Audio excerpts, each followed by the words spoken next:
early on, then you resonated with sports psychology, and a lot of what you've invested your reading time with is in this material. Yep. And this book in particular, with winning in mind, how did you come across it? You know, like a lot of people come across books, you buy one, Right. and then somebody recommends another one. You buy it, and then Amazon tells you what you want next. Yeah, right, right. Which they weren't wrong in a lot of cases. Right. So Jeff Bezos recommended this. Yeah, right. So they weren't wrong. There's only been a couple times where I bought one because Amazon recommended it. You like this book, so you will absolutely love this one. Right. There's only been a couple times where they were wrong. Okay. But yeah, I think that's how I picked this one up, which is great. You know, because right off, I liked it right off because he and I were the same when we were kids. You know what I mean? You know, I thought about that. Yeah, right. I thought about that. Sucked at all sports. That's right. Yeah. Yeah, that's right. He couldn't. The baseball didn't work, and then so his dad suggested to him, well, maybe you should play something with a bigger ball, right? So you can catch it, because they put him like in right field where nobody. Yep. And the ball went out, and it just hit him in the head. That was me playing Little League. Of my first game, high pop. Yeah, I was. You know, they put me in right field. Right field. No balls go. Right. Yep. Because the action. I think it's right field. Yeah, it's right field Yep. And sure enough, high pop up. I go to catch it.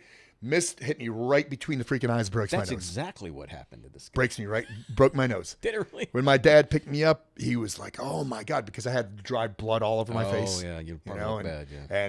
And the eyes were already starting to because it was a couple hours before he came and got me. Yeah. So the eyes were already starting to get black.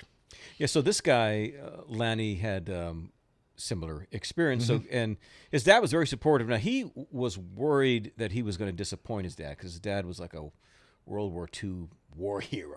Yep. So he really, really respected his dad. But his dad loved the hell out of him. And so his dad was like, no, I'm committed to helping you do whatever you wanted to do. And then same with my dad. Same thing. Yeah. So in a classroom, the teacher, I think, his teacher had asked if anybody, they were talking about the Olympics, if anybody in the class think they could make it to the Olympics. And another kid stood up and says, well, I know who won't make it. Right. He pointed at Lanny. Yeah. That's back in the days, too, where bullying was kind of tolerated. The teacher probably just said, Jimmy, now you sit down and be nice. Yeah. But he felt like a loser. He he felt like a loser. And that really affected him. Oh, yeah. No, same thing.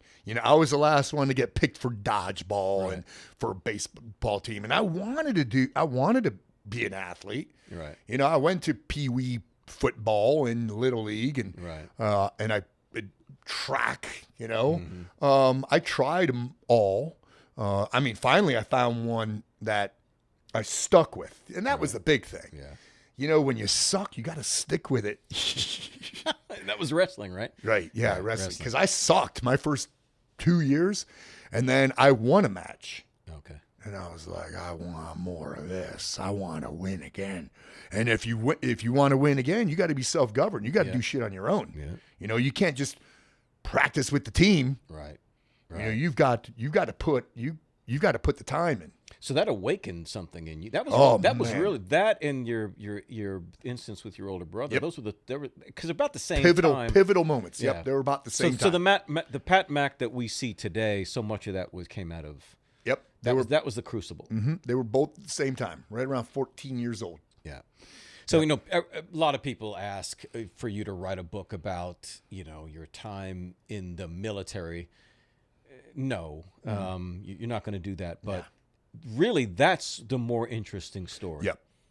Because everything you did in the military was a result of that. But the real personal transformation from caterpillar to butterfly was there. It was in that crucible. Yep. 100%. Yeah. 100%. It's when you died and rose again. Yep. So